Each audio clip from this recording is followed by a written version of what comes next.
de ce côté. Alors, ça c'est la touche, c'est le palpeur qui va suivre la forme, qui va suivre les contours du modèle. Donc, le modèle va tourner vers la droite. Le morceau de bois qui est placé au milieu va tourner vers la droite et devenir un pied droit comme ceci. L'autre morceau en même temps va tourner à l'envers et devenir un pied gauche. Voilà, c'est-à-dire que les morceaux de bois tournent comme ça. Et donc, la touche va suivre les contours, les outils vont tourner, vont tailler. La touche et les outils sont placés au même niveau. C'est le principe de tour, c'est le principe des clés. Voilà, ça monte, ça descend, ça suit la forme, ça suit le profil. Voilà, ici, quand la touche va descendre dans cette partie, les outils vont faire la même chose. Alors, un tour reproduit toujours un cylindre, sauf que là, ça va faire une forme ovalisée. Le sabot, c'est... Voilà, on peut faire différentes formes avec ces machines. Voilà. Et il y a pas mal de réglages au niveau de cette machine. Pour faire, par exemple, avec le même modèle, pour faire 4 pointures, plus petites. Donc ce sont des pointures qui sont comptées en centimètres, comptées en centimètres intérieurs. Vous voyez par exemple, sur ce modèle de creuse pour cette machine, il y a marqué 16. Et 16 c'est centimètres intérieurs, voilà, ça correspond à la longueur du pied qui va dans le sabot avec le chausson. Pour convertir en pointure, c'est 1 fois 1/2 la longueur, c'est-à-dire la moitié, donc 16 et la moitié 8. Ça va chausser en 24 avec un chausson. Voilà. Et en le mettant en chaussette, ça fera un bon 25. C'est pour ça que quand on se chausse, il faut la pointure exacte, savoir ce qui va dans le sabot, pour mettre ensuite la pointure qui correspond en centimètres et en demi-centimètres. C'est-à-dire que là, je fais après je mets en marche. Là, c'est le modèle 29. Voilà. Et ici, sur cette machine, il y a toujours un modèle par pointure. Donc, on a 29 cm dans le modèle. Là, je scie du bois pour faire, donc 29, voilà, 29, la moitié 14,5, ça fait du 43, 43,5 en chausson. Les morceaux de bois que je scie, là, ça va devenir du 42, ça sera du 42. Donc, j'aurai un modèle 28 et 14, ça fait 42, mais je vais faire du 28 cm avec le modèle 29. Il y a un réglage pour réduire la pointure d'1 cm. Voilà, donc ça va faire une pointure 1 cm plus court. Voilà, ça fait. Et donc je fais 4 pointures, 29, 28,5, 28, 27,5 en demi-centimètre. Ça fait que c'est plus précis que les chaussures en général, qui suivant les origines n'ont jamais la même taille. C'est jamais précis. Déjà, vous prenez les chaussures françaises, espagnoles et italiennes, il y a trois tailles. Sans compter toutes celles qui viennent d'ailleurs, c'est jamais pareil. Voilà, donc au niveau des sabots, c'est quand même précis, et puis ça correspond à quelque chose, à une longueur. Et vos gabarits sont là? Voilà, ça ce sont les modèles. Ce sont les modèles de forme, de creuse, de pointure, donc du 24 au 48, et ensuite d'articles décoratifs, de porte-clés, ça vous permet du vin, des fleurs, des ficelles, des bougies, des brosses. On ira après dans le magasin, je vous montrerai tout ce qui est reproduit. Voilà, donc je mets en marche, vous allez voir comment ça fonctionne. Donc ça fait du bruit et des cocos, bien sûr.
Si on n'a qu'une paire à faire, on trouve que ça va vite. Mais s'il y en a une production, finalement, ça prend quand même pas mal de temps. Oh, ça prend du temps, oui et non. On fait ça en temps perdu pendant qu'on fait autre chose, on met à tourner peut-être. Non. Non. Enfin, ça dépend. Oui, quand je fais certains articles, là, je mets des morceaux, puis la machine, Voilà. En temps continue, masqué, puis et vous après, faites autre je chose. fais autre chose. Mais sinon, une machine fait marcher les deux machines, une personne fait marcher les deux machines en même temps.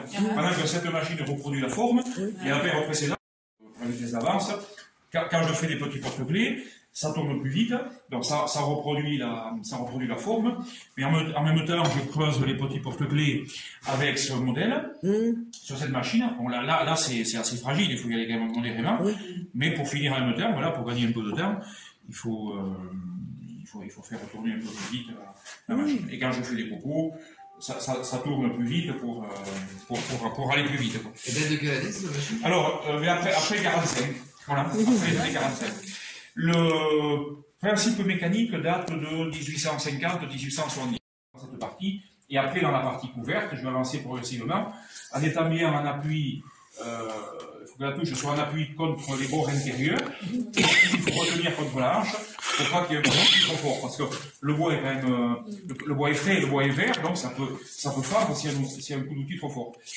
Et les outils, ce sont des gouges qui tournent et qui taillent. Donc, il travaille en parallèle pour creuser le pied droit à partir du modèle pied droit. Celle-ci se déplace en sens inverse pour creuser le gauche dans l'autre sens. Voilà, ça travaille à l'envers. Bon, là, il y a un peu plus de projection de coco.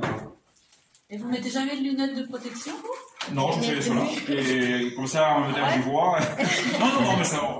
Après, ce sont des copeaux de bois, voilà. Ce ne sont pas des copeaux d'acier ou autre. Ils sont chauds peut-être un peu. Non. Ils sont Peut-être un peu chauds. Les copeaux? Oui. Non. Ah non. Non. Ah non. Ah non, mais après le sabot. Si le bois est chaud, c'est que les outils ne taillent pas. Non. Et il faut que ça taille parce que vous allez voir, il faut que je guide dedans, il faut que ce soit plus facile à travailler.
Voilà. Donc, vous allez dire que c'est rien, mais ça demande une sacrée coordination quand même. Ah ouais. Rater la gauche. oui. Ah, après, voilà, il faut Ouais, tout guider dedans. Et après, avec la roue, c'est pour la suivre la profondeur, inclinaison. pour descendre le chariot. Voilà. Donc, je me base au modèle, je ne risque pas de passer au travers. Si le modèle a une vitesse d'avance, quand je fais des petits porte-clés, ça tourne plus vite, donc ça reproduit la forme, mais en même temps, je creuse les petits porte-clés avec ce modèle, sur cette machine. Bon, là c'est assez fragile, il faut y aller quand même modérément, mais pour finir en même temps, voilà, pour gagner un peu de temps, il faut faire tourner un peu plus vite la machine. Et quand je fais des cocos, ça tourne plus vite pour aller plus vite, quoi. Et date de quelle année cette machine? Alors, mais après 45. Voilà, après les années 45. Le principe mécanique date de 1850-1870, cette partie. Et après, dans la partie couverte, je vais avancer progressivement, en étant bien en appui, il faut que la touche soit en appui contre les bords intérieurs, il faut retenir contre la hanche, pour pas qu'il y ait un bruit trop fort, parce que le bois est quand même, le bois est frais, le bois est vert, donc ça peut fendre s'il y a un coup d'outil trop fort. Et les outils, ce sont des bouges qui tournent et qui taillent, donc qui travaillent en parallèle pour creuser le pied droit à partir du modèle pied droit. Celle-ci se déplace en sens inverse pour creuser le gauche dans l'autre sens. Voilà, ça travaille à l'envers. Bon, là, il y a un peu plus de projection de copeaux. Et vous mettez jamais de lunettes de protection, vous? Non, je fais cela. Et comme ça, on me donne du bois. Non, mais ça. Après, ce sont des copeaux de bois, voilà. Ce ne sont pas des copeaux d'acier ou autre. Ils sont chauds peut-être un peu. Non. Ils sont Peut-être un peu chauds? Les copeaux? Oui. Non. Ah non. Non. Ah non. Ah non, mais après, le sabot. Si le bois est chaud, c'est que les outils ne taillent pas. D'accord. Non. Et il faut que ça taille, parce que vous allez voir, il faut que je guide dedans, il faut que ce soit plus facile à travailler.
Voilà. Donc, vous allez dire que c'est rien, mais ça demande une sacrée coordination quand même. Ah ouais. Droite et la gauche. oui. Ah, après, voilà, il faut guider